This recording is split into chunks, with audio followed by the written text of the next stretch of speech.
this combination of incredible sun and incredible wind creates the conditions for massive economic growth. Create jobs not just through the deployment of solar and wind, but by having some of the lowest energy costs anywhere on planet Earth. And low energy costs stimulate growth. They do it in a few ways. One of the most important is that they attract industry. So let's talk about coal. Coal is dying worldwide, and the world peaked in its coal consumption in 2013. And it's still quite high, but it's declining almost everywhere on planet Earth. And it's declining because it's being economically outcompeted. In general, people will deploy the cheapest energy they can. That red dashed line is the price of new coal electricity in South Africa, or new gas electricity is even higher than that. And you see the price of wind power in every country around the world falling, and in most of them now breaking through that cost of coal electricity. So for this reason alone, it makes no sense to build coal in most parts of the world. So wind power prices will keep on dropping. This is not the end of their decline. This is an interim price. They will drop by half again over the coming 10, 15, 20 years. But solar power is an even bigger opportunity and makes wind power look slow and stagnant.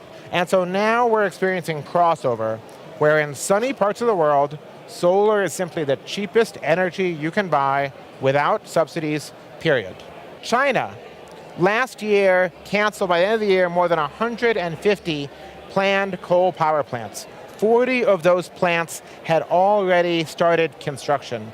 India, in 1 month, canceled 14 gigawatts of coal. That's about $9 billion worth of coal canceled in 1 month, because the cost of solar, as the Indian energy minister put it, is in free fall in India. So why would they possibly build new coal now?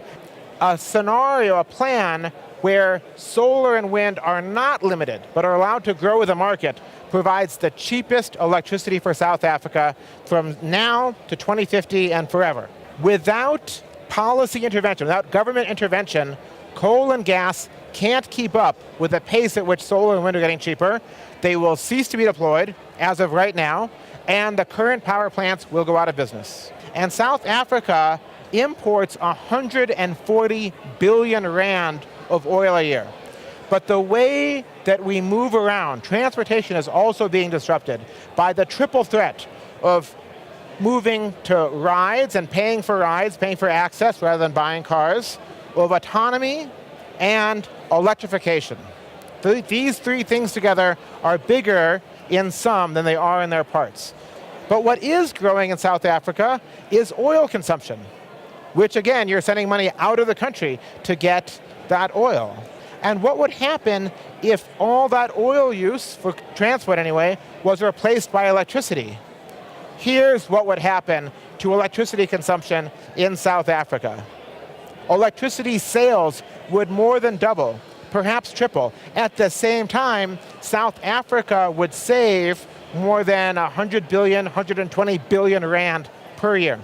I will give you the first piece of advice is to avoid being a loser. Right now, the price of oil is high, 70 bucks a barrel, amazing, but you don't want to catch a falling knife.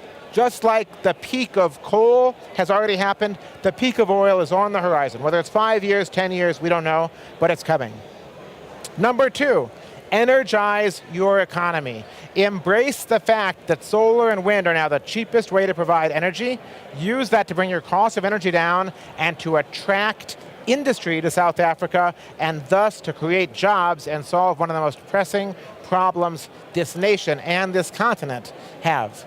Number three, get energy independent. Stop sending 140 billion rand out of the country every year and use some of that, invest 20 or 30 billion rand of it in the country for new electricity and use the rest of it to uplift your society. It's a loss to be sending this money out. And four, invest in the future. And this investment itself creates jobs, good jobs, high-paying jobs that come with technical skills that can employ South Africans today.